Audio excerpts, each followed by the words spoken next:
There, she brought her Oscar up there on stage with her. With her, there it is in hand. You know, or they very well. Does anybody even remember her performance in that movie? I mean, was she? It took a while afterwards to realize she was not that good of an actress, even with the Oscar. I mean, I remember one guy who did like a public access movie review show in New York saying, yeah, she's not that good of an actress, really. I'll say it. And one role does not make a career. I prefer to remember her as the Ebony Princess in the Flintstones movie, of course. Her and Vanity in the Last Dragon, that aired on HBO all the time when I was in kindergarten, were the reason I need an Ebony Princess in my life, or a Nubian Queen, or an Africanicus Romanticus.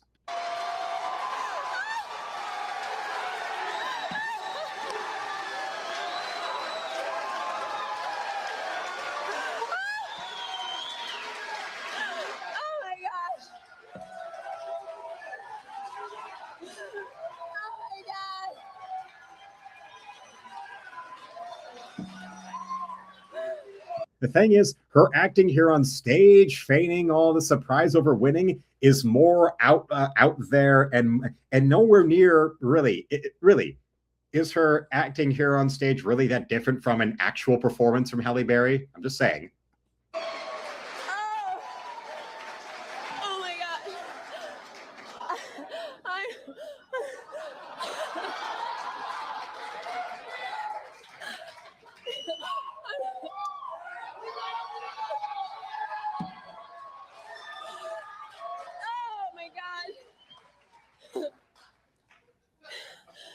Thank you, guys.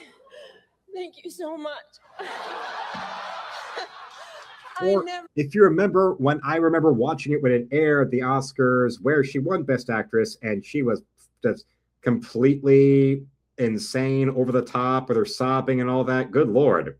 It's like she confused an Oscar acceptance speech with the big, loud, crazy crying scene that always becomes like the big clip with the performances from actresses when you see them, where, ever since the 2000s, it's either monotone or screaming, screaming, screaming, like Jennifer Lawrence or Scarlett Johansson.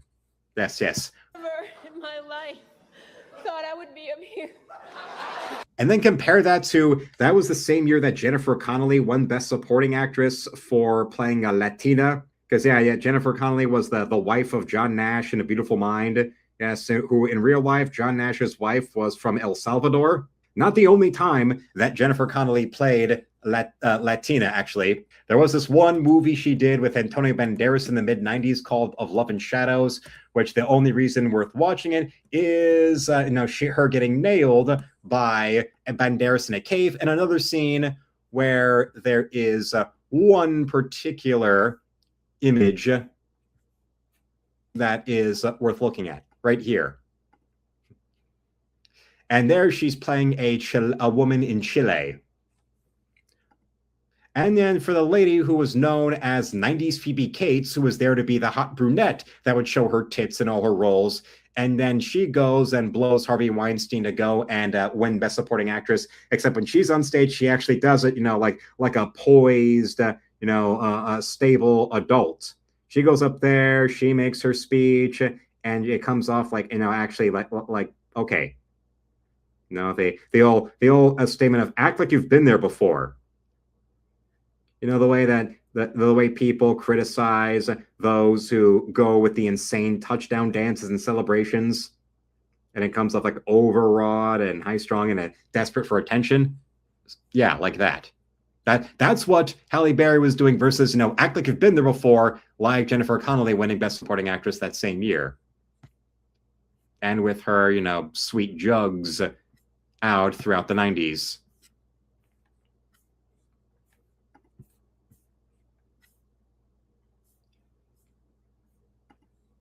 We all know what it is I'm talking about. But yeah, let's hear the rest of her speech. Winning a Razzie! I mean, is not... Dang, she was hot. She would pass as a Latina. Well... like I ever aspired to be.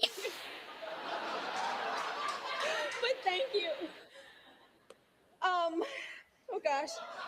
Once again, is this performance here on stage any really different from her trying to do some dramatic performance in one of her actual movies? And no, I don't have to give this back. It's got my name on it.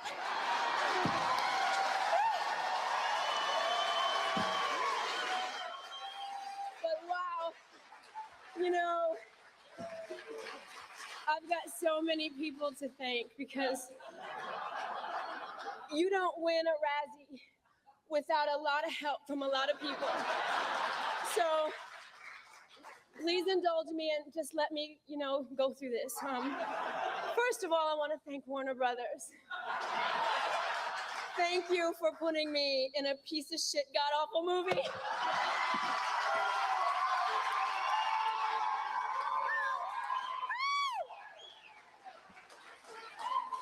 It was just what my career needed, I was at the top, and then Catwoman just plummeted me to the bottom. Love it. It's hard being on top. It's much better being on the bottom. So she likes her men on top, okay. No, it's so over the top and bad. Good thing she's hot. Yes. It's so obnoxiously performative in the worst way. Yeah.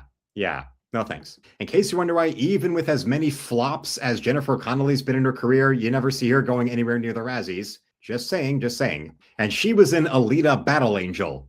I want to thank my manager, Vincent Cirencione. Vince, here he is. Here's my manager, Vincent Cirencione.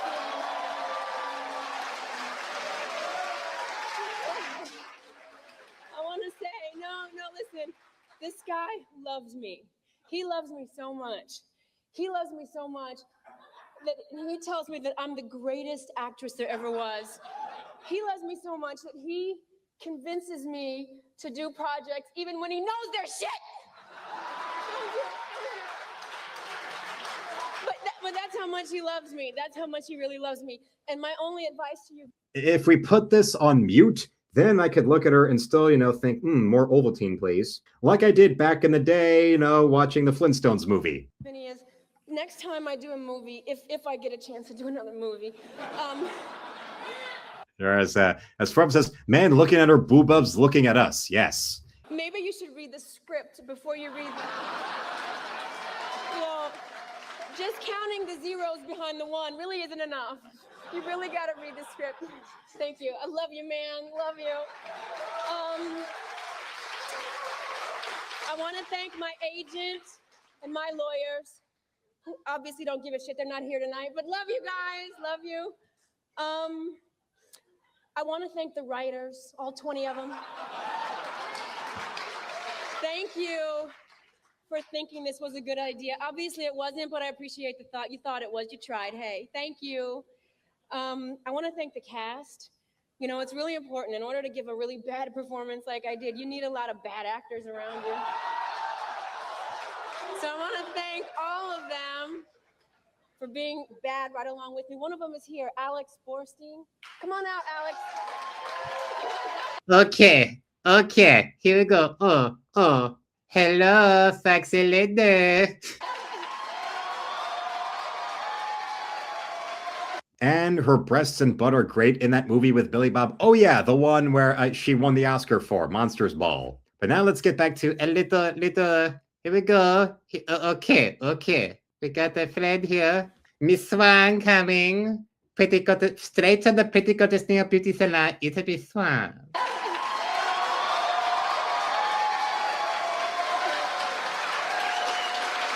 Thank you. You know what?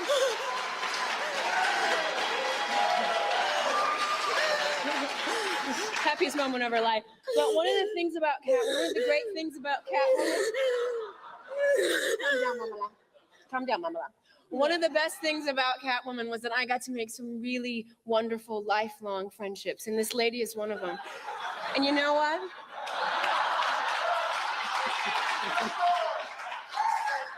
I want to thank you for every single day looking up at me and telling me that I was doing a great job, that I was the best Catwoman you ever saw.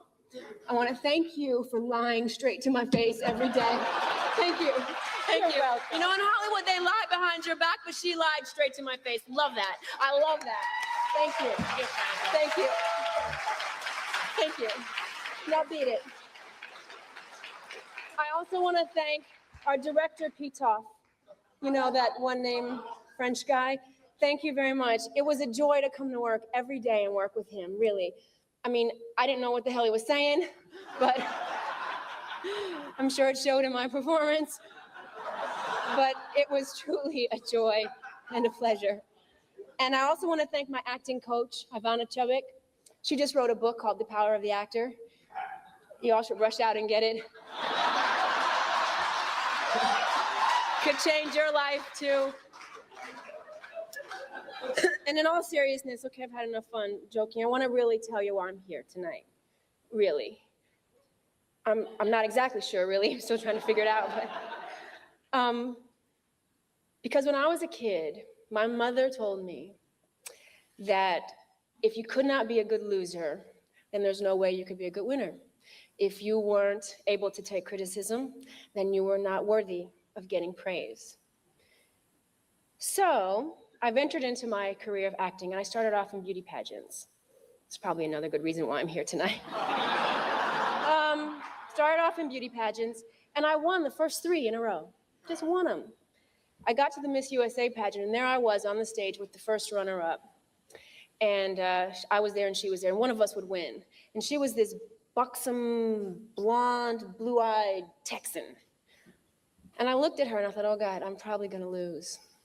Sure enough, they called the winner. It wasn't me, it was her. I looked at her, and all I could hear was my mother's voice in my head, and I thought, okay, here's my chance. But all I wanted to do was fucking slap the shit out of her. So, as you can imagine, I want to fucking slap the shit out of these Razzie people that brought me here. And we'll remember that Halle Berry has a white mama. Remember that. So, well, white mama for her. Just remember that. Tonight. But I won't do that. I'll do what my mother taught me, and I'll stand here graciously. I'll take the criticism, take it as a lesson learned, and I hope to God I never see these people ever again.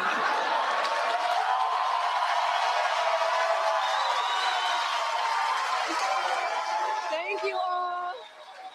Mark Daly says there were only 2 good things about Catwoman, and they were located between Halle's neck and waist. And speaking of things that were the only, but I think we all already knew that.